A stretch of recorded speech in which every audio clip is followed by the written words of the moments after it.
monsieur, bonjour, bienvenue à ce 13h. Le magistrat Massim Tchédji, décédé le 24 octobre 2019, reçoit les honneurs posthumes de ses collaborateurs. C'était ce matin à l'annexe de la Cour suprême à Cotonou.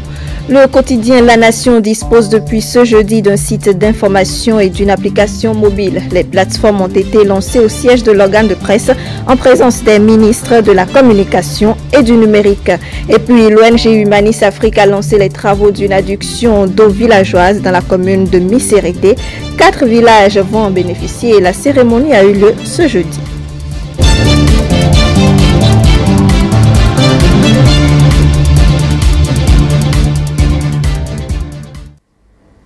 Quatre nouveaux ambassadeurs accrédités au Bénin ont présenté ce jeudi leur lettre de créance au chef de l'État.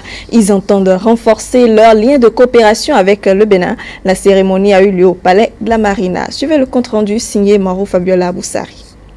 Marek Skolil, Yousra Andra Ararap, Jacques Obinza, Carole Viviane McQueen sont les 4 ambassadeurs ayant présenté l'un après l'autre leur lettre de créance au chef de l'État Patrice Talon, avec qui ils ont tous eu des discussions sur les questions de coopération bilatérale qui existent entre le Bénin et leurs pays respectifs, ainsi que les perspectives à envisager pour le renforcement de ces liens de coopération.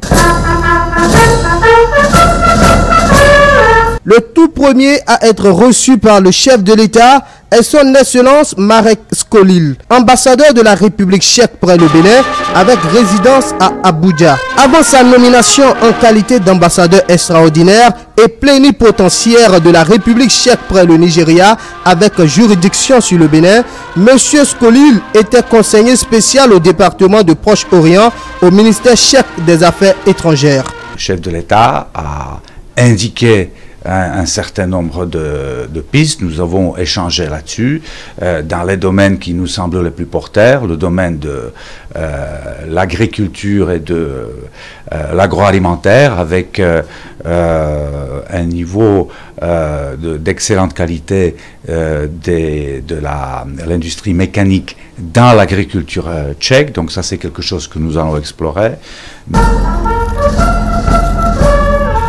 Son Excellence Yousra Andra Ararap est l'ambassadeur de la République d'Indonésie près le Bénin, avec résidence à Abuja. Il est né le 11 août 1959 et titulaire d'un doctorat en sciences politiques. Il a reçu plusieurs distinctions honorifiques, à savoir médaille présidentielle des anciens combattants dans le cadre des opérations du maintien de la paix, médaille des 32 ans de service, médaille du commandement militaire du mérite et enfin médaille des forces de protection des Nations Unies. Il exprime le bon état des relations entre l'Indonésie et le Bénin. Il insiste sur les axes de coopération qui sont entre autres l'agriculture et le commerce qu'il entend améliorer au cours de son mandat. Agriculture and also Jacques Obinza, ambassadeur de la République du Congo près le Bénin, avec résidence à Abuja, chevalier de l'ordre du mérite congolais. Il était secrétaire général adjoint, chef du département Afrique au ministère des Affaires étrangères, de la coopération et des Congolais de l'étranger jusqu'à sa nomination en 2018 en qualité d'ambassadeur extraordinaire et plénipotentiaire de la République du Congo près la République fédérale du Nigeria, avec juridiction sur le Bénin. C'est un honneur pour moi d'avoir présenté mes lettres de créance ce matin à son Excellence Monsieur le Président de la République et parler des relations entre le Congo et le Bénin, c'est toujours bien et vous rassurer que les relations sont excellentes. Nous voulons aussi associer à cet effort de rapprochement, de consolidation de nos relations, les hommes d'affaires des deux pays. Donc nous envisageons aussi, dans le cadre de la commission mixte que nous allons préparer, associer nos hommes d'affaires. Parce que c'est en fait, tout ce que nous faisons, nous voulons les mettre en synergie pour qu'ils soient vraiment des acteurs de cette coopération, de ces relations entre nos deux pays. C'est son Excellence Carole Viviane McQueen qui a été la dernière à être reçue par le chef de l'État. Elle est l'ambassadeur désignée du Canada près le Bénin, avec résidence à Ouagadougou. Elle est titulaire d'un doctorat en relations internationales. Avant son affectation, elle était directrice des relations avec les États du Golfe à la Direction générale du Moyen-Orient. Après avoir servi à l'étranger en tant que conseillère politique en Tanzanie de 2010 à 2013. J'ai eu l'occasion de rencontrer votre président, très dynamique, et nous avons discuté de comment les relations entre le Canada et le Bénin sont extrêmement chaleureuses. Il nous a parlé de sa priorité de faire accroître l'économie du Bénin, qu'il est intéressé par l'investissement privé. Donc, nous avons discuté un peu de comment nous, de notre côté, on pourrait encourager une présence plus forte du Canada ici, peut-être au niveau de l'énergie ou au niveau des TIC.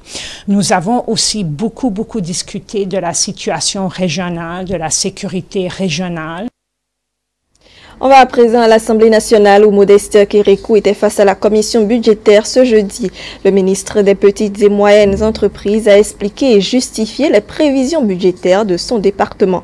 Il clôt ainsi le balai des ministres au Parlement dans le cadre de l'étude du projet de la loi des finances 2020. Suivez. Un montant de 6 309 717 000 francs CFA.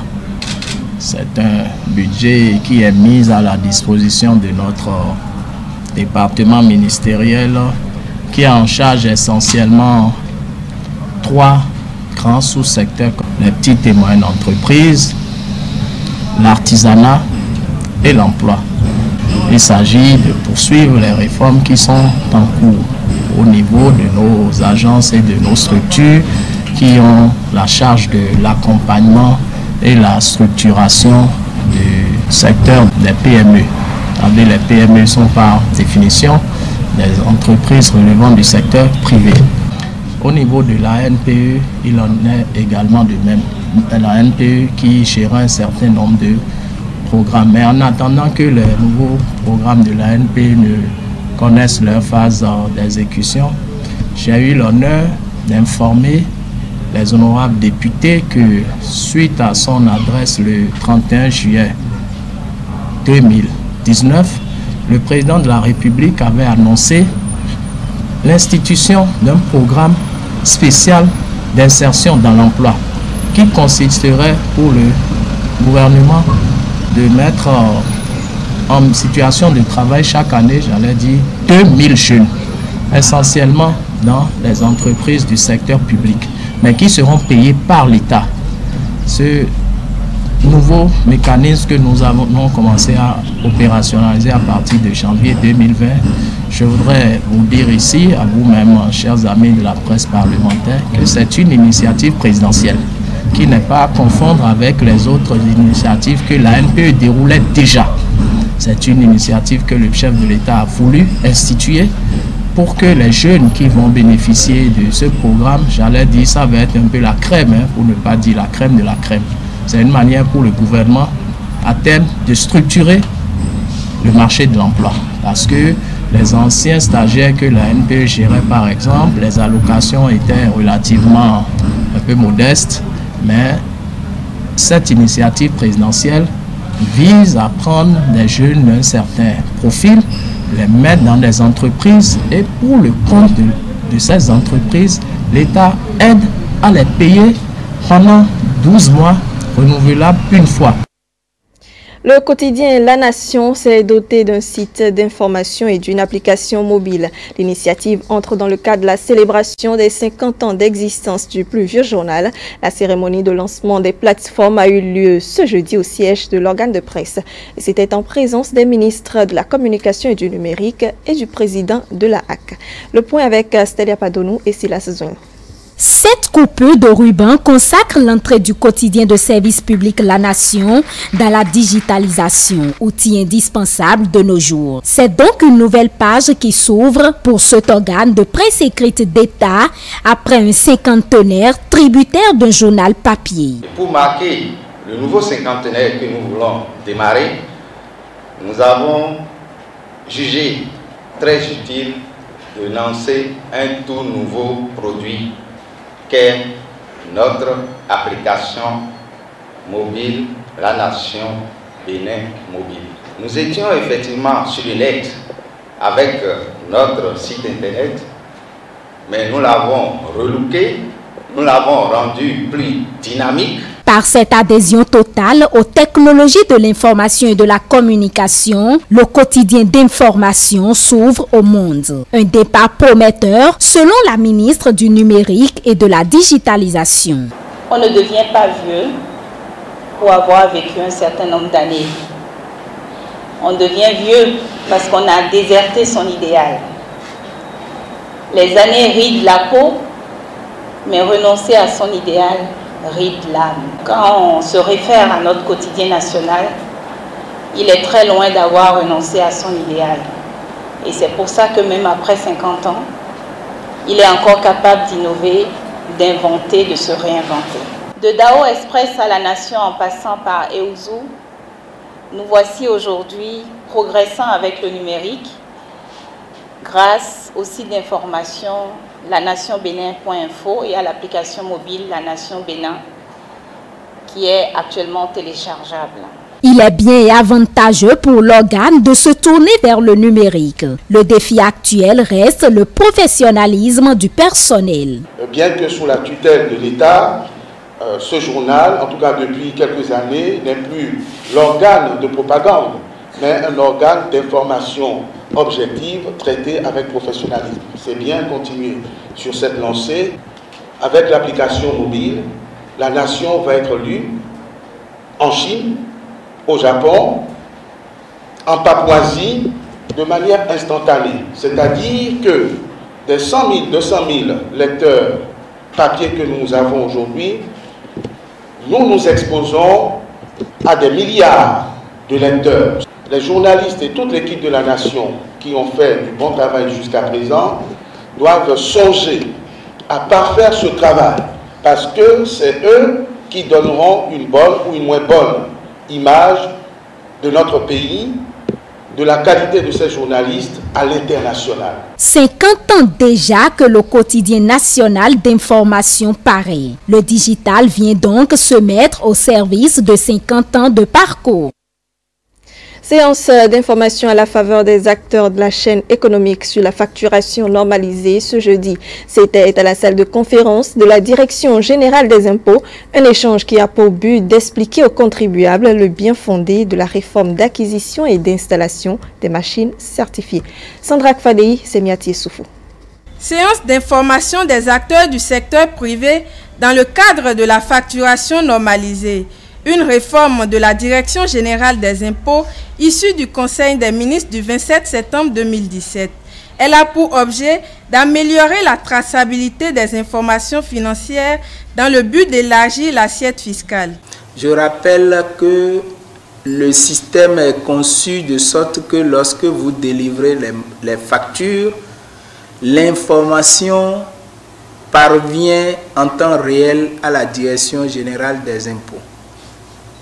L'un des avantages que vous avez à utiliser les caisses enregistreuses, les machines certifiées de facturation, c'est que désormais, pour ceux qui gèrent du stock, vous pouvez, en cas d'absence, contrôler vos affaires. Vous pouvez éviter des cas de fraude, de vol de vos stocks.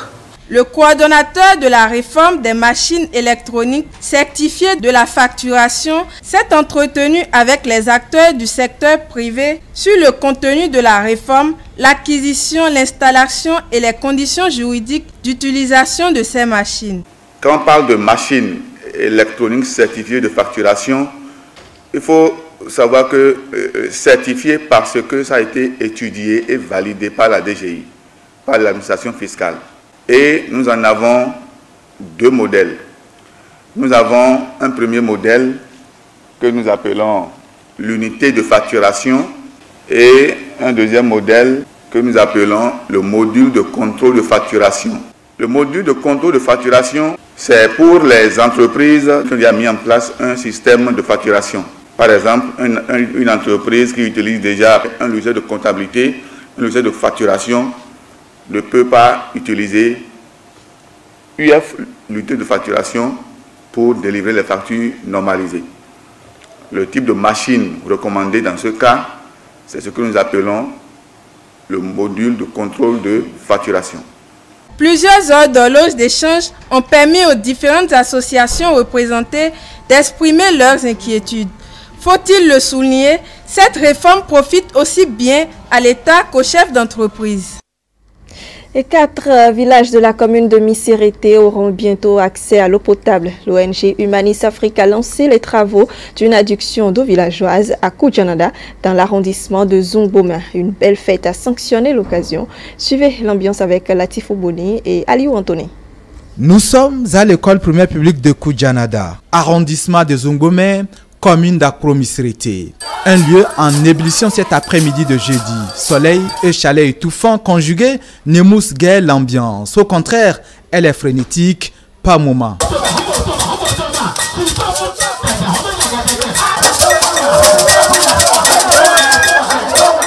Ambiance frénétique pour saluer la naissance prochaine d'un ouvrage, une adduction villageoise d'eau au profit de la localité.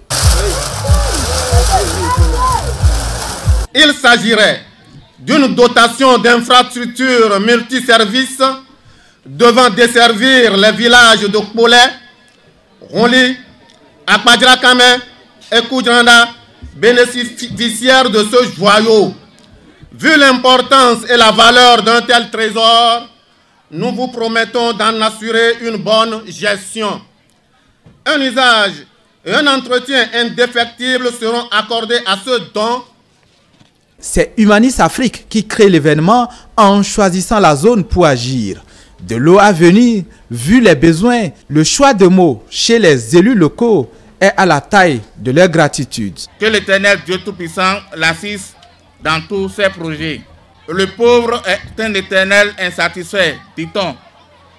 Je voudrais par cet adage le dire que nos mains sont toujours tendues. Je viens dire toute ma gratitude à l'Agence de l'eau Rhône-Méditerranée-Corse, au PSO, au Centre international d'études pour le développement local, CEDEL, sans oublier le porteur du projet Association Humanis Afrique. Dans cette commune, j'ai été témoin des dommages que crée l'absence de l'eau potable dans la vie des personnes, des plantes, des animaux de notre chère commune. De tout mon parcours, ces images sont restées gravées dans ma mémoire et je demande chaque fois au Seigneur de me donner la grâce d'apporter une modeste contribution à la résolution, ne serait-ce que partielle, à ce problème vital.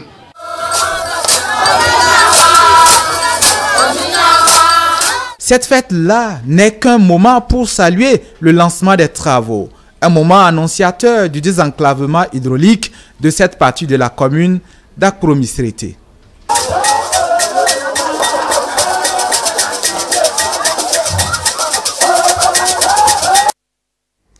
Les animateurs et les conseillers de la Cour suprême rendent hommage à un ancien patron et ancien collaborateur. Il s'agit du magistrat Maxime Tchédji. L'homme de droit est décédé le 24 octobre 2019 à l'âge de 116 ans.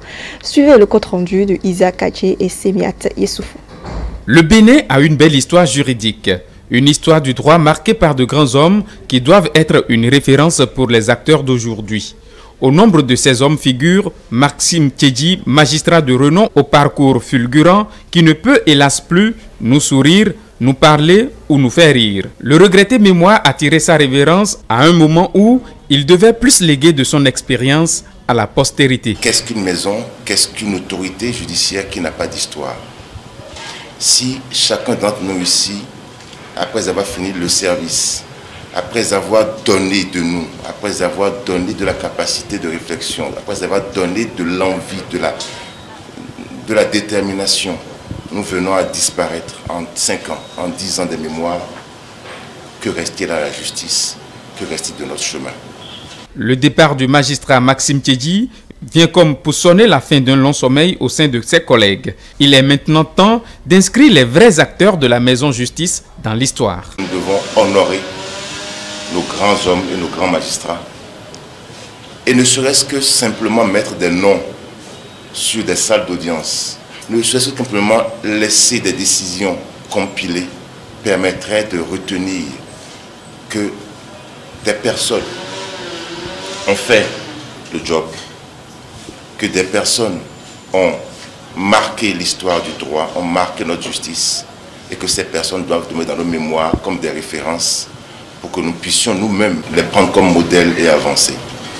D'une semaine à une autre, nous nous sommes retrouvés à Porte-Novo et ici pour dire au revoir à des grands magistrats, à des grands hommes. Avant la prochaine rencontre et au-delà de la prochaine rencontre entre nous, essayons de trouver une solution pour que l'histoire marque ces grands hommes et que dans le temps, leur nom reste avec nous, leur nom nous accompagne. À l'habit disparu, je dis simplement que la terre vous soit légère. La présente cérémonie est à la fois un hommage de reconnaissance et de mérite pour travail bien fait. S'il y a quelque chose de plus fort que la mort qui a eu raison du magistrat Maxime Tchédji, c'est sans doute son souvenir qui restera à jamais gravé dans des cœurs. Et puis à la fin de cette cérémonie, quelques participants ont donné leurs appréciations. Ils sont revenus sur la vie du disparu et sur son parcours professionnel. Suivez leurs propos. Papa a été un bon père pour nous d'abord, parce qu'il nous a donné une très bonne éducation, à tel point qu'aujourd'hui nous sommes fiers de lui. En l'amenant ici à la Cour suprême, avec tout ce qu'a dit ses pairs sur lui, ça nous donne encore une certaine fierté. On sait que papa était un homme d'une certaine probité, qui a servi le Bénin et qui était un grand magistrat. Mais ce qu'on a encore appris aujourd'hui sur lui, ça nous réconforte, ça nous pousse à prendre exemple sur lui et à avancer dans la vie de tous les jours. Le président Tchédji, je l'ai connu quand il était président du tribunal de Cotonou. Moi, j'officiais en tant qu'avocat. Donc, nos relations, c'est d'abord magistrat-avocat. Avant de le retrouver à la Cour suprême, je fus un jeune président de la Cour suprême. Donc, je fus son président. Je l'ai nommé président de la chambre judiciaire de la Cour suprême. Il y a quelque chose que peut-être les gens ne lui connaissent pas. C'est un poète béninois, un poète africain. Quand il vous chante en langue nationale, vous ne croirez pas que c'est un intellectuel. C'est un véritable griot, un véritable maître, conteur, chanteur. C'est ça que moi, je retiens de lui. Il est pétri dans la tradition africaine béninoise. S'il vous chante, s'il danse, s'il vous joue, mais vous ne diriez pas que c'est un magistrat. Tchédji a été au tribunal de Porte-Novo en 1968 et il a été un élément extraordinaire dans cette juridiction. Il a confectionné, il a réflexionné intellectuellement, professionnellement cette juridiction. Je souhaite que ces activités, que de là où il est, il puisse resplendir pour que nos tribunaux, nos juridictions, nos chefs de juridiction et nos magistrats se conduisent de façon aussi exemplaire et aussi professionnelle que lui. C'est sur ces témoignages que nous mettons fin à cette édition d'information. Merci de nous recevoir chez vous. Bonne suite de journée à tous.